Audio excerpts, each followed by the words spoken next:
Judgment in the appeal, Trump International Golf Club and the Scottish Ministers. Lord Hodge will summarise the judgment of the court.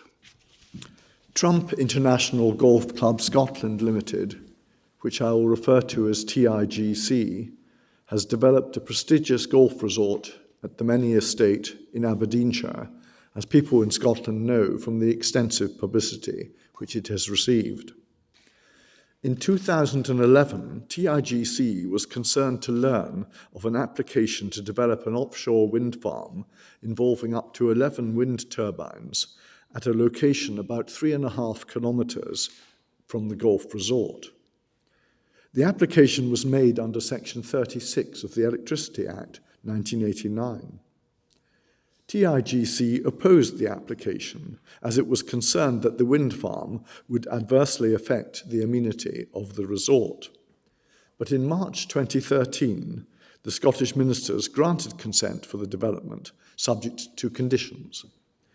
TIGC mounted a legal challenge to the grant of consent on various grounds in the Court of Session in Scotland. Its application to have the consent quashed failed both before the Lord Ordinary and in the Inner House. The challenge came before this court on 2 grounds. First, TIGC asserted that the Scottish Ministers had no power under the 1989 Act to grant consent to the wind farm application, as it contended that only a licence holder or an exempt person may apply for such a consent. That raised a question of statutory interpretation.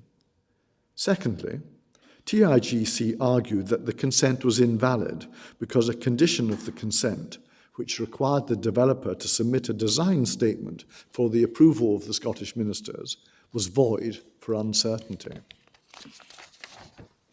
In a unanimous judgment, the court rejects both challenges. In relation to the question of statutory interpretation, the court detects no policy reason in the background to the 1989 Act for restricting who might apply for a Section 36 consent. There are 2 separate regimes in the Act, one for the construction of power stations and the other for the licensing of electricity supply. The Scottish Ministers have sufficient powers to impose conditions to protect the environment. Accordingly, the established practice of commercial organisations in the British jurisdictions of applying for a Section 36 consent before they seek to obtain a licence to supply electricity accords with the law.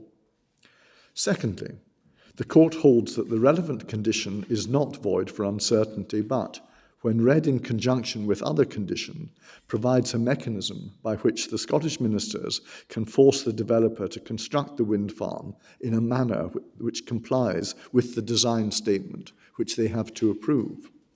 The power of the Scottish Ministers contained in certain conditions to modify those conditions does not invalidate them because it does not allow ministers to alter the nature of the approved development. It is therefore not necessary to imply terms into the statutory conditions, but the court comments on the circumstances in which terms might be implied into such conditions. In concurring judgments, Lord Mance comments on the process of implication of terms, and Lord Carnwath provides guidance on planning case law concerning the development, the interpretation of and implication of terms into planning conditions. The court dismisses the appeal.